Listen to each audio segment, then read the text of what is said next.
সুপ্রিয় ছাত্রছাত্রীবৃন্দ, আমি ভবেশ কুমার বিশ্বাস, প্রভাষক, পরিসংখ্যান বিভাগ, কাজদিয়া সরকারি উচ্চ মাধ্যমিক বিদ্যালয়, রূপসা, খুলনা। বিশ্বব্যাপী করোনার মহামারীতে সমগ্র স্কুল কলেজের শ্রেণীকক্ষে পাঠদান বন্ধ থাকায় তোমাদের লেখাপড়া এগিয়ে নেওয়ার জন্য অনলাইন ক্লাস চলছে।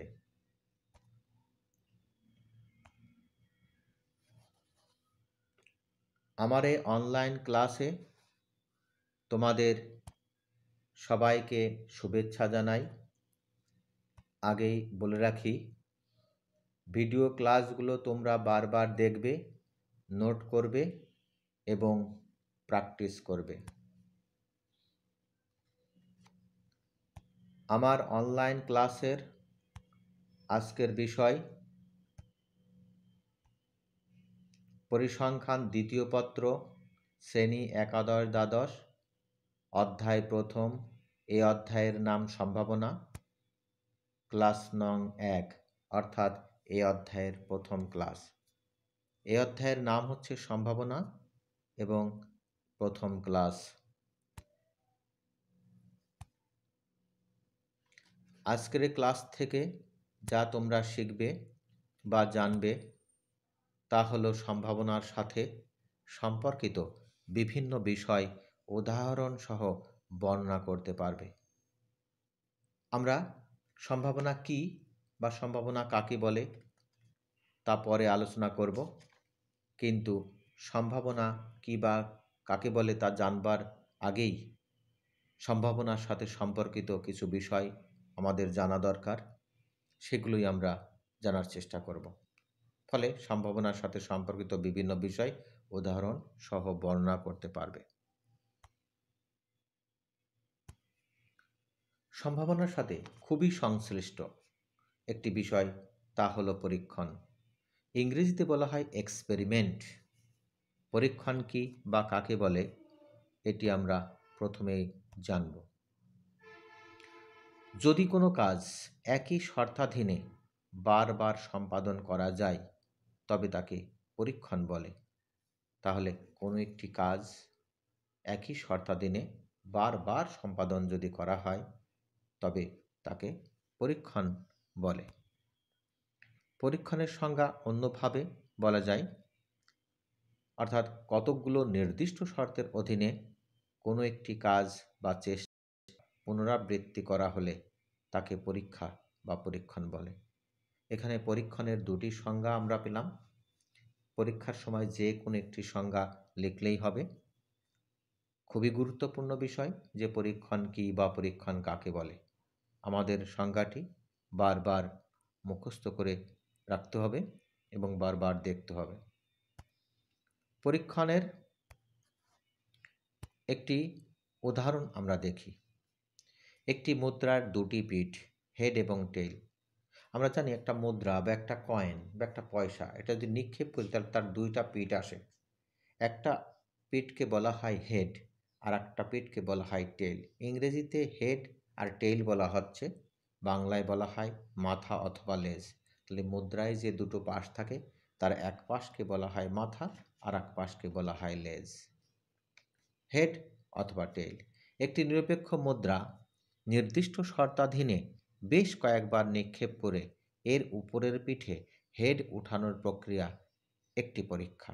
তাহলে আমাদের বারবার নিক্ষেপ করে হেড উঠানোর প্রক্রিয়াটা কি হবে? একটা পরীক্ষা হবে। তাহলে একটা নির্দিষ্ট, অর্থাৎ একটা নিরপেক্ষ মুদ্রা নির্দিষ্ট শর্তের অধীনে যদি আমরা বারবার নিক্ষেপ করি তাহলে উপরের পিঠে হেড উঠানোর প্রক্রিয়া কী হবে? একটা পরীক্ষা হবে। অনুরূপভাবে ছক্কা নিক্ষেপ একটি পরীক্ষা। আমরা লুডো খেলার সময় যে গুটিটা ব্যবহার করে থাকি তাকে বলা হচ্ছে ছক্কা, অর্থাৎ ছক্কার গুটি। এই ছক্কা যদি নিক্ষেপ করি তাহলে ছক্কার নিক্ষেপও একটি পরীক্ষণ হবে। আমরা পরবর্তী সংজ্ঞা আলোচনা করব, সেটি হলো দৈব পরীক্ষা। দৈব পরীক্ষার ইংরেজিতে বলা হয় র্যান্ডম এক্সপেরিমেন্ট। অর্থাৎ দৈব পরীক্ষা কী বা কাকে বলে সে বিষয়টি আমরা এখন জানব। যদি কোনো পরীক্ষার প্রতিটি ফলাফলের সাথে একটি নির্দিষ্ট সম্ভাবনা যুক্ত থাকে তাকে দৈব পরীক্ষা বলে। তাহলে একটা পরীক্ষার প্রতিটি ফলাফলের সাথে তাদের যে নির্দিষ্ট সম্ভাবনা এটা যুক্ত যদি থাকে তবে তাকে দৈব পরীক্ষা বলা হবে। অর্থাৎ যে পরীক্ষার প্রতিটি ফলাফলের সাথে নির্দিষ্ট সম্ভাবনা যুক্ত থাকে তাকে দৈব পরীক্ষা বলে। দৈব পরীক্ষার সম্ভাব্য ফলাফলগুলো পূর্ব থেকেই জানা থাকে, কিন্তু কোন ফলাফলটি বাস্তবে ঘটবে তা পরীক্ষা সম্পাদনের পূর্বে বলা যায় না। তাহলে এই পরীক্ষার ফলাফলগুলো আমাদের আগেই জানা থাকে, কিন্তু পরীক্ষা সম্পাদনের পূর্বে কোনটি আসবে বা কোনটি বাস্তবে ঘটবে এটা আসলে বলা যাবে না। উদাহরণ হিসেবে আমরা জানব, একটি মুদ্রা একবার নিক্ষেপ করলে হেড অথবা টেইল এর যে কোনো পিঠ আসবে। আমরা জানি যে মুদ্রার দুইটা পাশ থাকবে, একটা পাশকে হেড বলা হয় আর একটা পাশকে কি বলা হয়, টেইল। এই মুদ্রার আমরা যদি নিক্ষেপ করি তাহলে এই দুটির যে কোনো একটি আসবে এবং এদের প্রত্যেকের আসার সম্ভাবনা 0.5 অর্থাৎ 1/2। কেন? কারণ দুটো ফলাফল, একটা হচ্ছে হেড আর একটা হচ্ছে কি টেইল। তাহলে দুটির মধ্যে যে কোনো একটা যদি হয় তাহলে সেক্ষেত্রে হবে 1/2। এখানে দুটো ফলাফল, তার মধ্যে যে কোনো একটা হবে, সেই জন্য 1/2। তাহলে সম্ভাবনা হচ্ছে 1/2 এবং 0.5। কিন্তু পরীক্ষাটি সম্পন্ন করা হলে কোন পিঠ আসবে তা নিশ্চিত করে বলা মুশকিল। আসলে হেড আসবে না টেইল আসবে এটা আসলে বলা কখনো সম্ভব না, কিন্তু এদের সম্ভাবনা নির্দিষ্ট আছে। হেড পড়ার সম্ভাবনা 1/2, টেইল পড়ার সম্ভাবনাও 1/2। অর্থাৎ সম্ভাবনা নির্দিষ্ট আছে, কিন্তু কোন ফলাফলটি আসবে, হেড আসবে না টেইল আসবে তা পূর্বেই আমাদের নিশ্চিত করে বলা যাচ্ছে না। সুতরাং মুদ্রা নিক্ষেপ পরীক্ষা একটি দৈব পরীক্ষা। আমাদের এখান থেকে একটা প্রশ্ন, অনুধাবনমূলক প্রশ্ন আসে, সেটি হলো যে মুদ্রা নিক্ষেপ পরীক্ষা কি একটি দৈব পরীক্ষা? আমাদের ব্যাখ্যা করে বলতে হবে। এটা অনুধাবনমূলক প্রশ্নে সাধারণত থাকে। আমাদের এই উদাহরণটি যদি আমাদের ভালোভাবে মনে থাকে তাহলে অবশ্যই আমরা এখান থেকে উত্তর করতে পারব। পরবর্তীতে আমরা যে বিষয়টি নিয়ে আলোচনা করব সেটি হলো চেষ্টা বা প্রচেষ্টা। ইংরেজিতে বলা হয় ট্রায়াল। ইংরেজি শব্দ ট্রায়াল আর বাংলাতে বলা হয় চেষ্টা বা প্রচেষ্টা। দেখি এর সংজ্ঞাটা কি। কোনো দৈব পরীক্ষার প্রতিটি স্বাধীন কাজই হচ্ছে এক একটি চেষ্টা বা ট্রায়াল। তাহলে আমাদের যে দৈব পরীক্ষা থাকে সেই পরীক্ষার প্রতিটি স্বাধীন কাজই হচ্ছে এক একটি চেষ্টা বা ট্রায়াল।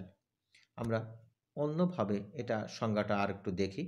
অর্থাৎ নির্দিষ্ট শর্তের অধীনে কোনো ঘটনার সম্ভাব্যতা পরিমাপ করার জন্য কোনো কাজ একবার মাত্র করা হলে তাকে চেষ্টা বা ট্রায়াল বলা হয়। তাহলে আমাদের নির্দিষ্ট শর্তের অধীনে কোনো কাজ যদি শুধুমাত্র একবার করা হয় তাহলে সেটাকে বলা হবে ট্রায়াল বা চেষ্টা। আমরা ক্রিকেট খেলার সময় দেখি যে একজন বলার সে বল করবার আগে একবার বলটা ছুঁড়ে দেখে নেয়, তাহলে এটা হচ্ছে একটা ট্রায়াল।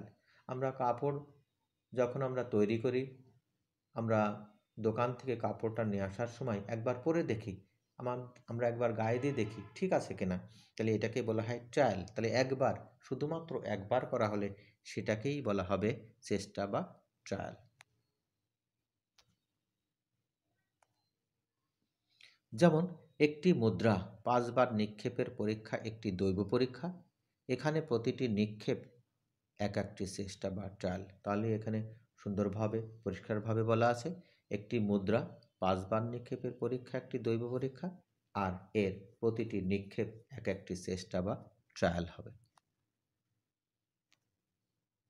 আমরা পরবর্তী যে সংজ্ঞাটি জানব সেটি হলো নমুনা বিন্দু। ইংরেজিতে বলা হয় স্যাম্পল পয়েন্ট। নমুনা বিন্দু, স্যাম্পল পয়েন্ট, এটির সংজ্ঞা কি সেটি আমরা জানব। কোনো দৈব পরীক্ষার প্রতিটি ফলাফলই হচ্ছে এক একটি নমুনা বিন্দু। তাহলে আমরা যে দৈব পরীক্ষাগুলো সম্পাদন করি সেখানে যে ফলাফলগুলো ঘটে বা ফলাফলগুলো পাওয়া যায় তার প্রত্যেকটি ফলাফলই হবে এক একটি নমুনা বিন্দু। অর্থাৎ নমুনা ক্ষেত্রের প্রতিটি ফলাফল বা উপাদানকে নমুনা বিন্দু বলে। তাহলে দৈব পরীক্ষা সম্পাদন করলে তো একটা নমুনা ক্ষেত্র পাওয়া যায়, সেই নমুনা ক্ষেত্রের মধ্যে যে ফলাফলগুলো থাকে সেই প্রত্যেকটা ফলাফলকে এক একটা নমুনা বিন্দু বলে। তাহলে এইভাবে আমরা নমুনা বিন্দুর সংজ্ঞাটি আমরা জানলাম। যেমন ছক্কা নিক্ষেপের পরীক্ষায় সম্ভাব্য ফলাফলগুলো হচ্ছে 1, 2, 3, 4, 5, 6। আমরা জানি যে একটা ছক্কা নিক্ষেপ করলে এই ফলাফলগুলো পাওয়া যায়, 1 পাওয়া যায়, 2 পাওয়া যায়, 3 পাওয়া যায়, 4 পাওয়া যায়, 5 পাওয়া যায়, 6 পাওয়া যায়। এই 1, 2, 3, 4, 5, 6 এর সবগুলোকেই এক একটি নমুনা বিন্দু বলা হয়। অর্থাৎ 1 হলো একটা নমুনা বিন্দু, 2 হলো একটা নমুনা বিন্দু, 3 হলো একটা নমুনা বিন্দু। এইভাবে প্রত্যেকটি ফলাফলকে এক একটি নমুনা বিন্দু বলা, মানে এক একটি নমুনা বিন্দু বলা হয়। কিন্তু যদি একটা মুদ্রা নিক্ষেপ করা হয়, তাহলে একটা মুদ্রা নিক্ষেপ করলে আমরা কি পাবো? আমরা হেড অথবা টেইল, অর্থাৎ এইচ, বড় হাতের এইচ অথবা বড় হাতের টি। আমরা মাথাকে হেড দ্বারা প্রকাশ করে থাকি, মানে এইচ দ্বারা প্রকাশ করে থাকি, আর লেজ এটাকে টি দ্বারা প্রকাশ করে থাকি, বড় হাতের এইচ আর বড় হাতের টি। তাহলে সেক্ষেত্রে একটা মুদ্রা যদি নিক্ষেপ করি আমাদের এইচ পাবো অথবা টি পাবো। তাহলে এই এইচও একটি নমুনা বিন্দু হবে, টিও একটি নমুনা বিন্দু হবে। তাহলে প্রত্যেকটি ফলাফলই হবে এক একটি নমুনা বিন্দু। নমুনা ক্ষেত্র এস হলে এর মোট নমুনা বিন্দুর সংখ্যাকে সাধারণত এন অফ এস দ্বারা সূচিত করা হয়। নমুনা ক্ষেত্র কী বা কাকে বলে তা আমরা একটু পরেই জানব। কিন্তু নমুনা ক্ষেত্রকে যদি এস দ্বারা প্রকাশ করা হয় তাহলে মোট নমুনা বিন্দুকে আবার এন অফ এস দ্বারা প্রকাশ করা হবে। এন মানে নমুনা বিন্দুর সংখ্যা আর এস হলো নমুনা ক্ষেত্র। তাহলে নমুনা ক্ষেত্রের মোট নমুনা বিন্দুর সংখ্যাকে এন অফ এস দ্বারা সূচিত করা হয়। একটি ছক্কা নিক্ষেপের নমুনা ক্ষেত্র S equal to 1, 2, 3, 4, 5, 6।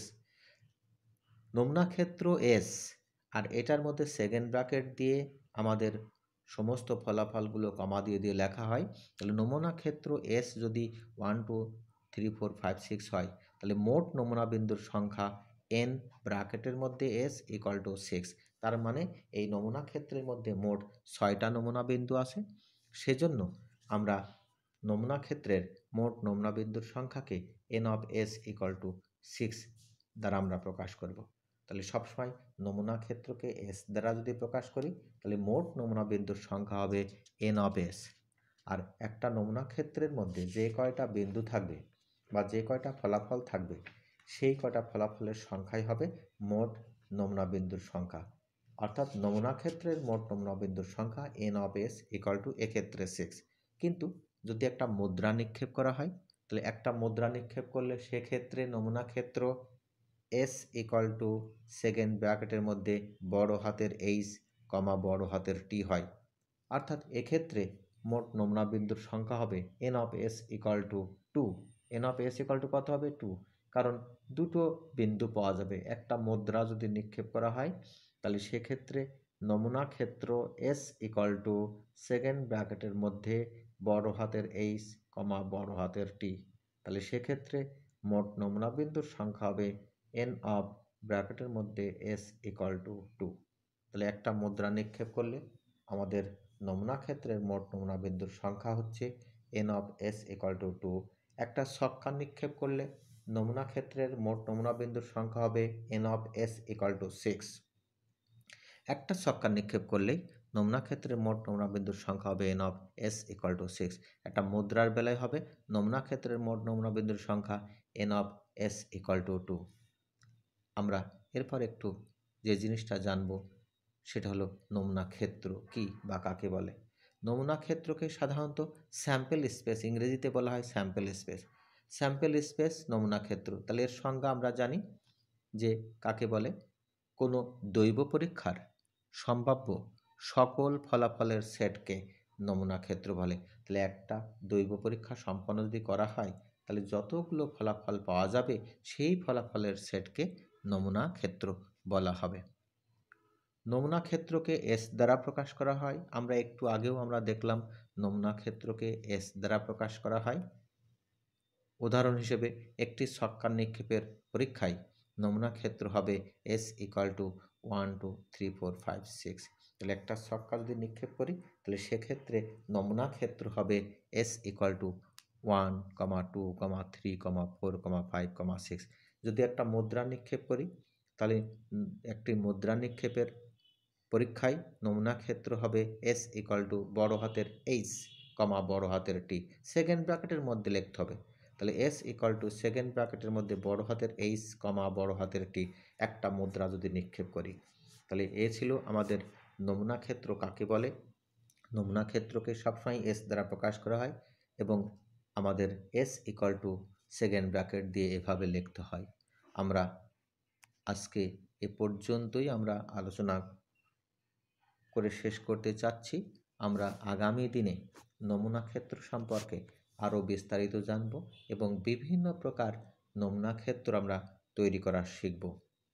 তো তোমরা ভালো থাকো, সুস্থ থাকো।